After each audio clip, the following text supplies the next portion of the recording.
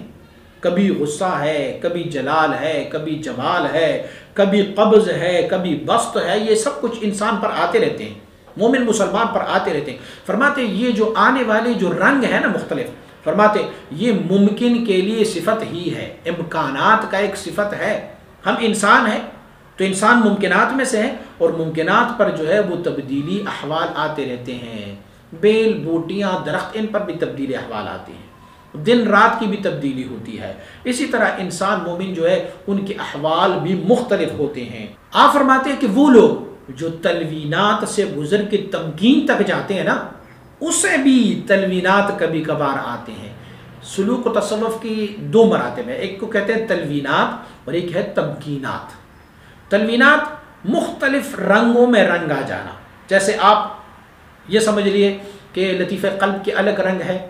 لطیفہ روح کی فیوزات کا الگ رنگ ہے، لطیفہ سر کی فیوزات کا الگ رنگ ہے، پھر خفی، یخفا، نفسی، قالبی، ہر ایک لطائف کے رنگوں کا الگ الگ رنگ ہے۔ پھر اللہ رب العزت کے اسماء و صفات ہے، پہلے ظلال ہوتے ہیں، پھر اسماء و صفات ہوتے ہیں، پھر ان کے اصول ہوتے ہیں، پھر اعتبارات ہے، پھر شیونات ہے۔ تو یہ تلوینات ہیں۔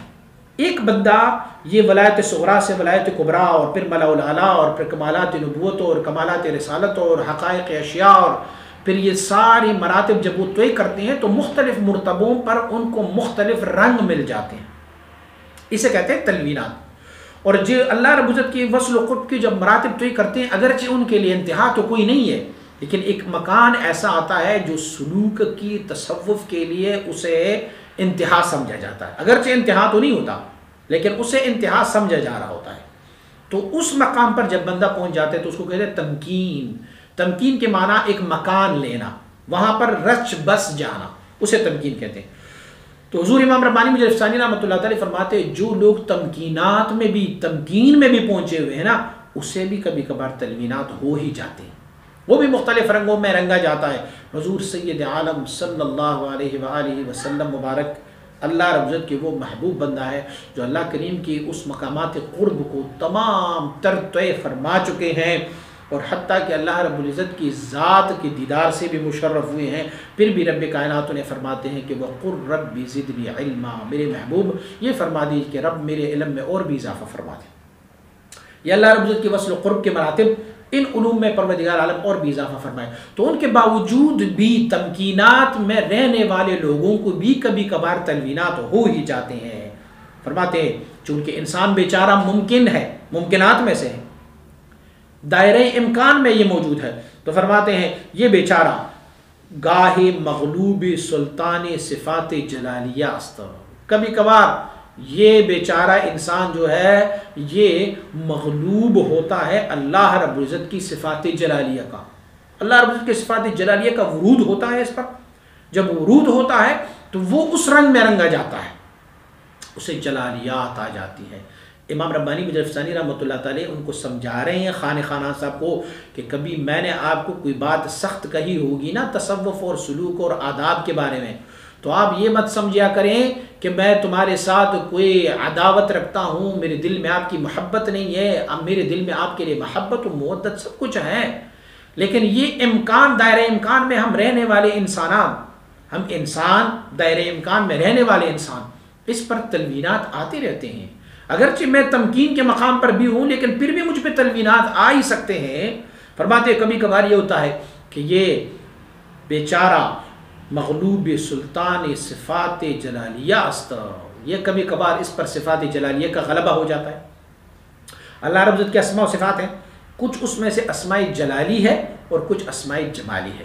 جب بھی کسی بندے پر سالک پر اسماء جلالی کا ورود ہوتا ہے تو اس وقت اسے کیفیت جلال کی ہوتی ہے، کیونکہ وہ اسی رنگ میں رنگا جاتا ہے۔ اور کبھی جب ان پر اسماء و صفات جو جمالی ہے ان کا ورود ہوتا ہے تو پھر وہ اس کی رنگ میں رنگا جاتا ہے۔ وہ کبھی صفات رؤوفیت میں ہوتا ہے، کبھی صفات اللہ رب العزت کی رحیم میں، کبھی اللہ رب العزت کی کسی اور صفت میں، کبھی رزاق میں، کبھی خلاق میں۔ ان صفات کی پرتاؤ جب اس بندے پر ہو جاتا ہے وہ اسی رنگ میں رنگا جاتا ہے۔ اور کبھی صفات جلالیہ کا کہ جیسے المتکبر ان کا ہوتا ہے، کبھی المتعال، یا کبھی اللہ رب العزت کا الجبار، یا کبھی القہار۔ جب ان کا ورود اس بندے پر ہو جاتا ہے تو یہ بندہ بھی اسی رنگ میں رنگا جاتا ہے۔ اور فرماتے ہیں وَگَاهِ محکومی صفات جمالیہ است، اور کبھی کبھار اس پر صفات جمالیہ بھی آتے ہیں۔ وقت محل قبض و وقت موطن بسط، کبھی کبھار جو ہے اس کو قبض آ جاتا ہے، قبض، اور کبھی اس پر بسط آ جاتا ہے۔ جیسے اللہ رب العزت فرماتے وَاللَّهُ يَقْبِضُ وَيَبْسِطُ، اللہ بندوں کو کبھی قبض فرما دیتے کبھی بسط دے دیتے ہیں۔ قبض سے معنی کیا ہے؟ آپ کے دل میں، آپ کی باطن میں، آپ کے جو سلوک و تصوف کی جو مراتب ہے اس میں بندہ یوں محسوس کرتا ہے جیسے وہ بالکل خالی ہو گیا اور تنگ سا آ جاتا ہے، بالکل تنگی اس کو شامل حال ہو جاتی ہے۔ اس کو کہتے ہیں قبض، اور بسط اس کو کہتے ہیں کہ وہ بالکل جاری ہوتا ہے، ان کا لطائف، ان کی باطن، ان کا ذکر و اذکار وہ بالکل بڑی مستی میں ہوتا ہے، اس کو کہتے ہیں بسط۔ بسط کے معنی باسط ایدی، یعنی اس کے ہاتھ کھلے ہوتے ہیں، تو ان کا باطن بھی ایسے کھلا ہوتا ہے۔ اس وقت ان کا حکم الگ ہوتا ہے۔ دیکھو جلال کا حکم الگ ہوتا ہے جب صفات جلالیہ کا حکم ورود ہوتا ہے، جمال کا حکم الگ ہوتا ہے جب اس پر صفات جمالیہ کا ورود ہوتا ہے، قبض کی احکام الگ ہوتے ہیں جب وہ حالت قبض میں ہوتے ہیں، اور بسط کی احکام الگ ہوتے ہیں۔ آپ مبارک فرماتے ہیں وہ ہر موسم را احکام جداست، ہر ایک موسم کا اپنے اپنے احکام ہیں، ان کا حکم الگ الگ ہے۔ کبھی بندہ ایسے بسط میں ہوتا ہے، وہ مرشد کی بسط کا عالم یہ ہوتا ہے کہ وہ اپنی مریدوں کو تقسیم کرواتا رہتا ہے، بس دے دیتا ہے، فیض میں وہ مستی میں ہوتا ہے۔